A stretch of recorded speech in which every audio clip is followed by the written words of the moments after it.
नहीं उनके पास कोई सबूत होते हैं तो क्या खवातीन की तजलील के लिए झूठी वीडियोस चलाते हैं और उसके बाद एक घटिया पोर्न वीडियो मेरे नाम से पार्लियामेंट की तस्वीर लगा के चलाएगी। आप क्या समझते हैं? और एक शख्स हर दूसरे दिन खड़ा होके खवातीन पे इल्जाम तराशी करता है, गाली गलौज करता है। क्यों अस खुद नोटिस नहीं लिया गया? हमने कैरेक्टर असैसिनेशन बर्दाश्त की लेकिन अब नहीं करेंगे। आपने क्या पाकिस्तान की हर खातून को मरियम नवाज समझा हुआ है? मेरे खिलाफ पूरी कैंपेन चलाई गई, मुझे धमकियां में टेक्स्ट भेजे गए गुमनाम नंबरों से। आती है सियासत में सारी खवातीन क्या बद किरदार होती हैं? यहाँ सब किरदार वाली खवातीन बैठी हैं और इंशाअल्लाह आप पर डट के मुकाबला करेंगे क्योंकि ये हमारी नस्लों की लड़ाई है। और ये गलीज शख्स, कॉम्प्लेक्स का शिकार शख्स, पाकिस्तान के साइकेट्रिस्ट को मैं इल्तिजा करती हूँ, खुदारा इस पागल शख्स का इलाज कर दें। अपनी जेब से ये शख्स इलाज नहीं कराएगा क्योंकि इसको आदत है हर काम सरकारी खजाने से करने की। ये सरकारी हलवे खा खा के इसका ये हाल हो गया, फ्रस्ट्रेशन का ये शिकार हो गया। आपसे प्लीज गुजारिश है, मुफ्त में इस शख्स का इलाज कर दें तो शायद कोई बेहतरी आ जाए। तो पाकिस्तान की बाकी सारी जो बहनें, बेटियां और माएँ हैं वो इसके जुबानी घटिया गलीज हमलों से बची रहेंगी। और मैं बाकी तमाम खवातीन सियासतदानों को कहती हूँ कि ये अटैक पाकिस्तान की खवातीन सिर्फ पीटीआई पे नहीं हुआ है। आप पूरे पाकिस्तान की खवातीन की बड़ी चैंपियंस बनी हुई हैं। किधर है वो मरियम सफदर जो छुट्टियां गुजारने गई हुई है पूरे पाकिस्तान को तबाही करवा के, सैलाब ज़दगान को पीछे छोड़ के, और इटली की गलियों में घूमती फिर रही है। कहाँ है? बयान क्यों नहीं आया? कहाँ है वो सरकारी तर्जुमान मरियम औरंगजेब जो सारा दिन ऐसे ऐसे कर करके हर 1 मिनट के बाद शोर मचाने पहुंच जाती है और इस वक्त भी पहुंची हुई है। एक जज साहिबा के इकदाम के खिलाफ पीटीआई ने जुल्म के खिलाफ सिर्फ ये बोला था कि हम एक्शन लेंगे तो तौहीन हो गई थी।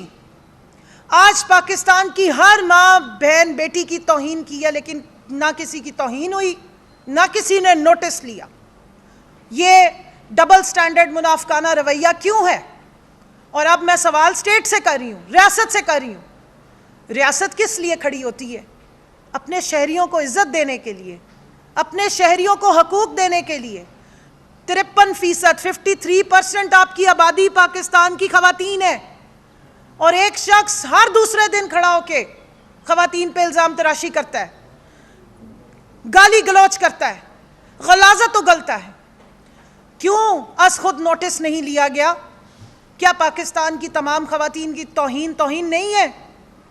क्या आर्टिकल 14 जो शेक नंबर 14 है वो सिलेक्टिवली इस्तेमाल होगी? और मैं यहाँ पे एक और भी आपको वाक़या आज ज़रूर बोलूँगी। मैं 1.5 महीने से बर्दाश्त कर रही हूँ लेकिन मैं यहाँ ज़रूर बयान करूँगी क्योंकि मुझे लगता है कि 29 नवंबर जो कल गुजरी वो यौम निजात थी और आज हमने यौम तशक्कुर 30 नवंबर मनाया है क्योंकि एक इंतहाई काला बाब पाकिस्तान का ख़त्म हुआ और उस बाब में हमारी जैसी बहनें, माएँ, बेटियों ने जलालत तजलील बर्दाश्त की। हमने कैरेक्टर असैसिनेशन बर्दाश्त की लेकिन अब नहीं करेंगे। रियासत से सवाल पूछेंगे उन डर्टी हैरीज से कि जब वो नहीं उनसे कुछ बन पड़ता है, जब नहीं उनके पास कोई सबूत होते हैं तो क्या खवातीन की तजलील के लिए झूठी वीडियोस चलाते हैं? आपने क्या पाकिस्तान की हर खातून को मरियम नवाज समझा हुआ है?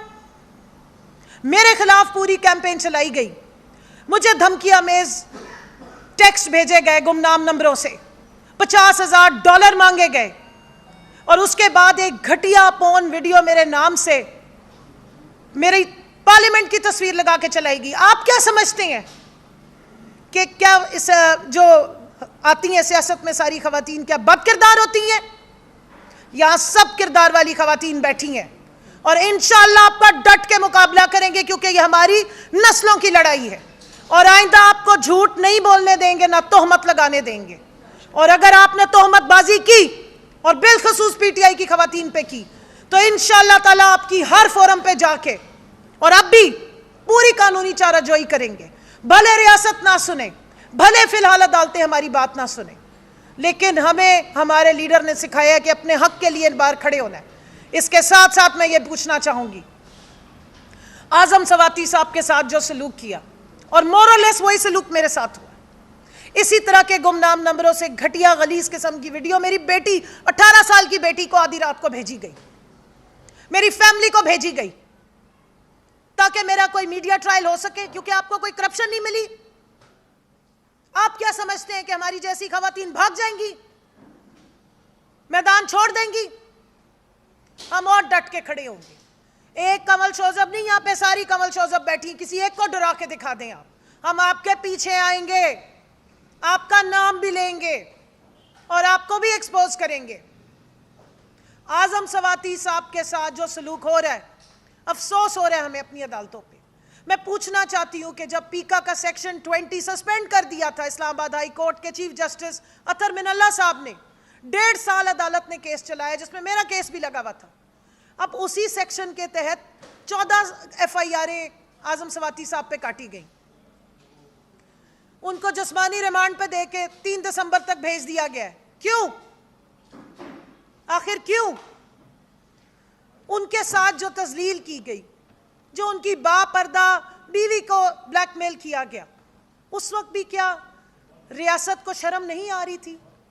क्या रियासत को महसूस नहीं हुआ कि किसी खातून की तजलील होती है, तौहीन होती है? क्या आपकी माएँ बहनें बेटियों का तकद्दुस है और बाकी माओ बहनों बेटियों का कोई तकद्दुस नहीं है?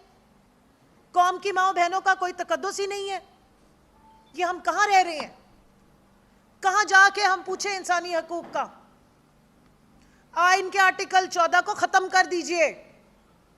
अगर आपने किसी इंसानी हकूक पे नोटिस नहीं लेना तो अदालतें बंद कर दीजिए, ताकि हमारी आस उम्मीद ख़त्म हो जाए। लेकिन कौम की माओ बहनों बेटियों की आस उम्मीद मत तोड़ा करें। उनकी बेटी पे जो टॉर्चर हुआ मैं समझ सकती हूँ, क्योंकि मेरी बेटी भी उस तकलीफ से गुजरी है। हम समझ सकते हैं कि इस वक्त रियासत हमारे साथ जो तजलील हो रही है उस पर क्यों खामोश बैठी है।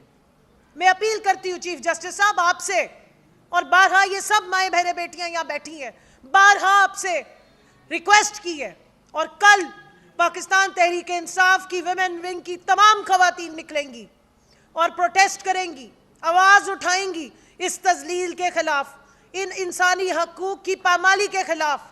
आज़म सवाती साहब की रिहाई के हक़ में आपको पाकिस्तान की 53% मजलूम आबादी की आवाज़ सुननी पड़ेगी, और अगर आपने नहीं सुननी तो आपसे हाथ जोड़ के विनती है, फिर आप अदालतें बंद कर दें। हमें एक ही दफ़ा बता दीजिए कि यहाँ हमारी सुनवाई नहीं होनी, या हमारे लिए किसी ने कोई एक्शन नहीं लेना, ताकि हम फिर कुछ और सोचें। लेकिन ये नहीं हो सकता कि एक तरफ तो आइन और कानून के भाषण दिए जाएं, एक तरफ सबस किताब दिखाई जाए, कुरान पाक और अहदीस के रेफरेंस दिए जाएं, लेकिन जब अमल करने का वक्त आए, जब इम्प्लीमेंटेशन का वक्त आए, तो चश्म पोशी कर ली जाए, जुल्म को होते रहने दिया जाए। इस तरह नहीं हो सकता। रियासत को अपनी जिम्मेदारी लेनी पड़ेगी। रियासत अवाम की जिम्मेदारी लेती है तो चलती है, और इस रियासत को, इस इस्लामी जमहूरिया पाकिस्तान की रियासत को अपनी जिम्मेदारी लेनी पड़ेगी। ये किसी के सोटी पे नहीं चलेगी, ये किसी के इशारों पे नहीं चलेगी, ये उसी आइन और कानून की पाबंदी करके चलेगी जिसको बनाया गया मंशूर इसका। तो मैं यहाँ आखिर में यही कहूँगी कि आपको सियासी इख्तलाफ हो तो 100 दफ़ा कीजिए, आपको कानूनी इख्तलाफ है 100 दफ़ा चाराजोई कीजिए, लेकिन जो गलाजत उगली गई है, जो तोहमत जनी की गई है, जो गलीज़ अल्फाज का इस्तेमाल पाकिस्तान की माओ बहनों बेटियों के लिए किया गया है, ये बर्दाश्त से बाहर है। इस पे एक्शन लिया जाए, इस पे कानूनी चाराजोई की जाए, और इस पागल शख्स को, इस इंसानी शक्ल में इब्लीस को उठा के बाहर फेंका जाए। नहीं तो सियासी ऐवानों में मैं बता रही हूँ कि जितनी ये खवातीन बैठी हुई हैं और इस PDM की नुमाइंदा है, उनको अपने फिर मुंह छुपा लेने चाहिए और आवाम में कभी नहीं आना चाहिए। और सबसे पहले इब्तदा होनी चाहिए मरियम औरंगज़ेब से, जो हर थोड़ी देर बाद आती है इस PDM की तर्जुमानी करने के लिए।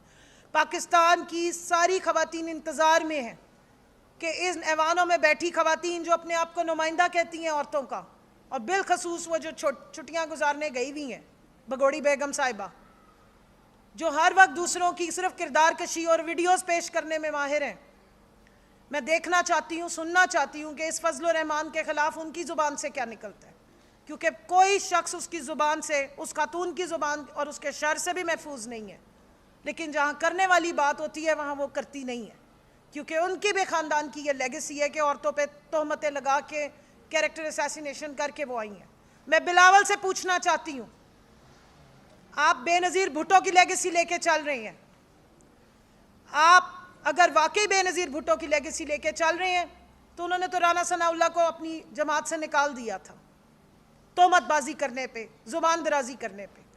आपका क्या एक्शन होगा, ये हम इंतज़ार कर रहे हैं। ये जो ऐवानों में बैठे हुए सो कॉल्ड अपने आप को लीडर कहते हैं, इन सब के किरदारों पे एक बहुत बड़ा सवालिया निशान